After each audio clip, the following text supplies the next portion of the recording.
Hello food lovers, welcome back to Ratnam Ruchulu. ఈ రోజు రత్నం రుచుల్లో మీకోసం ఒక ఇంట్రెస్టింగ్ రెసిపీ తీసుకొచ్చేసాను. అదే వెజ్ లివర్ కర్రీ. ఇది చాలా టేస్టీగా ఉండడంతో పాటు చాలా హెల్త్ బెనిఫిట్స్ కూడా ఉన్నాయి. అండ్ ఇది చేసుకోవడం కొంచెం ప్రాసెసే కానీ చాలా టేస్టీగా ఉంటుంది. అలాగే మన హెల్త్ కూడా చాలా మంచిది. యూజువల్గా మనం తోటకూరతోటి ఎప్పుడు ఫ్రై కానీ దప్పలం కానీ పెట్టుకుంటాం. అలా కాకుండా ఇలా చేసుకోవడం వల్ల పిల్లలు కూడా చాలా ఇష్టంగా తింటారు కాదనకుండా. అండ్ ఈ వెజ్ లివర్ కర్రీ ఎలా ప్రిపేర్ చేసుకోవాలో నేనైతే చూపించేస్తాను. వీడియో ఎండ్ వరకు ఎక్కడ మిస్ అవ్వకుండా చూడండి.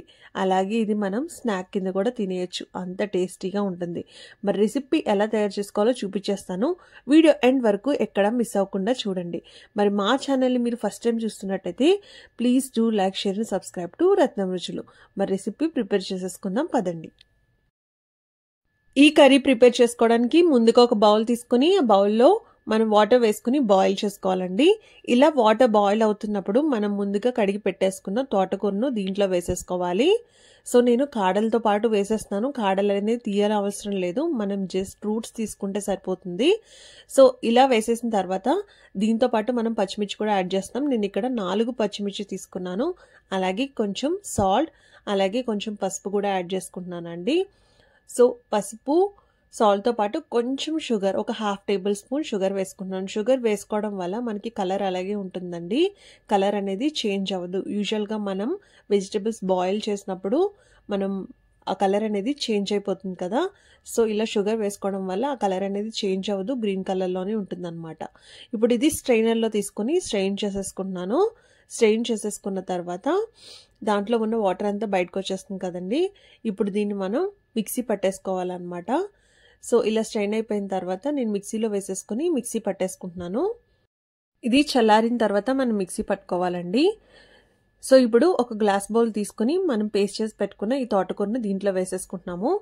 అలాగే దీంట్లో కొంచెం ఉప్పు వేసుకుంటున్నానండి. ఇప్పుడు దీంట్లో మనం కార్న్ఫ్లోర్ యాడ్ చేసుకుంటున్నామండి. 1 టేబుల్ స్పూన్ కార్న్ఫ్లోర్, అలాగే 2 టేబుల్ స్పూన్ శనగపిండి వేసుకుంటున్నాం. శనగపిండి మరీ ఎక్కువ వేసుకోవద్దండి, 2 టేబుల్ స్పూన్స్ అయితే కరెక్ట్గా సరిపోతుంది, లేకపోతే మనకి ఆ శనగపిండి ఫ్లేవరే వస్తుంది అనమాట. సో అలాగే దీంట్లో కొంచెం ఆయిల్, అలాగే బేకింగ్ పౌడర్ కూడా వేసుకున్నాను. సో వేసేసుకొని మనం చక్కగా మిక్స్ చేసేసుకోవాలన్నమాట.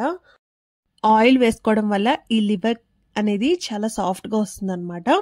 సో ఇలా ప్రిపేర్ చేసుకున్న తర్వాత మనం ఒక కేక్ బౌల్ తీసుకోవాలి. దాంట్లో 1 టేబుల్ స్పూన్ ఆయిల్ వేసుకున్న తర్వాత నేను ఇక్కడ బటర్ పేపర్ని పెట్టేసుకుంటున్నాను.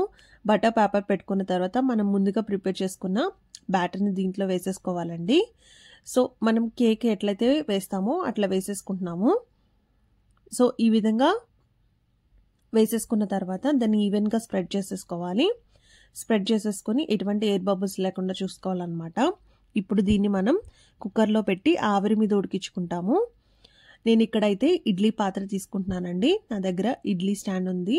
సో దాంట్లో నేను కొంచెం వాటర్ వేసుకున్నాను. అడుగున వాటర్ వేసేసుకొని దానిపైన స్టాండ్ పెట్టుకొని దాని లోపల ఈ కేక్ ట్రేను పెట్టేసుకుంటున్నాను. మనం ముందుగా ప్రిపేర్ చేసుకున్న ఈ తోటకూర పేస్ట్ అంతా వేసేసుకొని కేక్ ట్రేలో పెట్టేసేసుకొని ఇది ఆవిరి మీద ఉడికించుకోవాలన్నమాట. సో మనం ఒక 20 మినిట్స్ పాటు ఉడికించుకుంటే సరిపోతుంది. ఆవిరి మీద సిమ్లో పెట్టుకొని 20 మినిట్స్ పాటు కుక్ చేసుకుంటే మనకి చక్కగా తోటకూర లివర్ అయితే రెడీ అయిపోతుంది. సో ఇప్పుడైతే 20 మినిట్స్ అయిపోయింది. నేను మీకు ఒకసారి ఓపెన్ చేసి చూపిస్తాను. మనకి కేక్ ఎలాగైతే చెక్ చేస్తామో స్పూన్ పెడితే దానికి అంటుకోకుండా ఎలా ఉండాలో సేమ్ అదే విధంగా ఉండాలండి. అప్పుడే మనకి కర్రీ అనేది బాగా వస్తుంది. చూసారా, ఎక్కడ అంటుకోలేదు, చాలా చక్కగా వచ్చింది. మన లివర్ అయితే రెడీ అయిపోయింది, వెజ్ లివర్. ఇప్పుడు దీన్ని మనం కేక్ ట్రే నుంచి తీసేసుకుందాము. సో దానిపైన ఉన్న బటర్ పేపర్ని తీసేసుకున్నాను. చూసారా, చాలా ఈజీగా వచ్చేసింది. ఇప్పుడు దీన్ని చిన్న చిన్న పీసెస్గా కట్ చేసుకుంటున్నాను.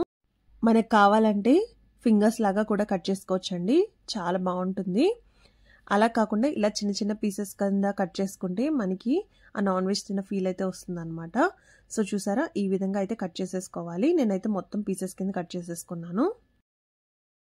ఇప్పుడు ఒక ప్యాన్ తీసుకుని దాంట్లో ఆయిల్ హీట్ చేసుకున్న తర్వాత మనం ముందుగా కట్ చేసుకున్న ఈ వెజ్ లివర్ ముక్కలను అయితే వేసేసుకుని మనం డీప్ ఫ్రై చేసుకోవాలండి.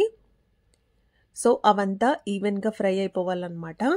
సో అప్పుడు మనకి కర్రీ చేసినప్పుడు ముక్క అనేది ఎక్కడ విడవకుండా ఉంటుంది. అలాగని ఇది ఆయిల్ అస్సలు పీల్చదండి. జస్ట్ మనం దాంట్లో ఫ్రై చేసుకుంటాం అంతే. మనం ఎంతైతే ఆయిల్ వేసామో అంతే ఆయిల్ ఉంటుంది. సో ఇలాగా చక్కగా ఫ్రై అయిపోయినాయి కదా.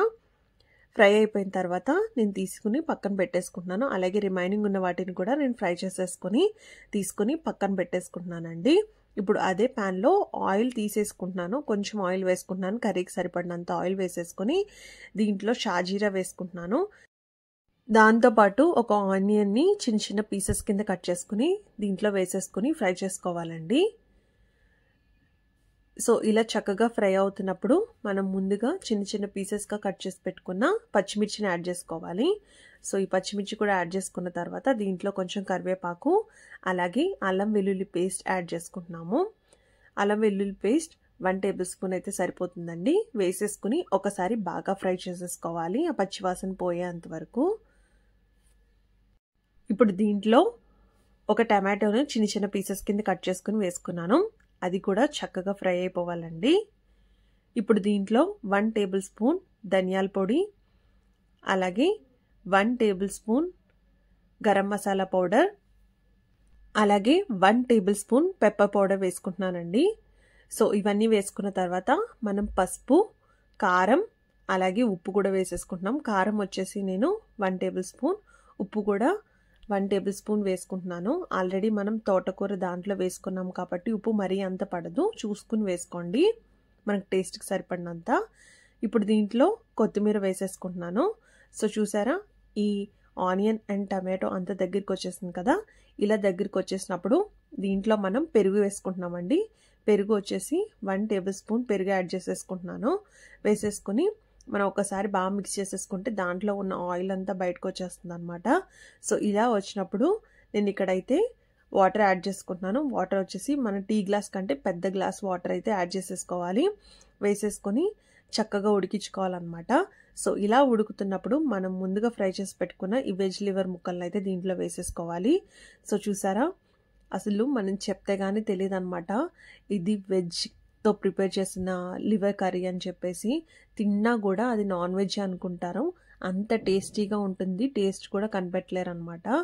సో ఈ కర్రీ తెలిసిన వాళ్ళైతే ఈజీగా కనిపెట్టేస్తారు. బట్ ఫస్ట్ టైం తింటున్న వాళ్ళైతే నాన్ వెజ్ అనే అనుకుంటారు. సో అంత టేస్టీగా ఉంది.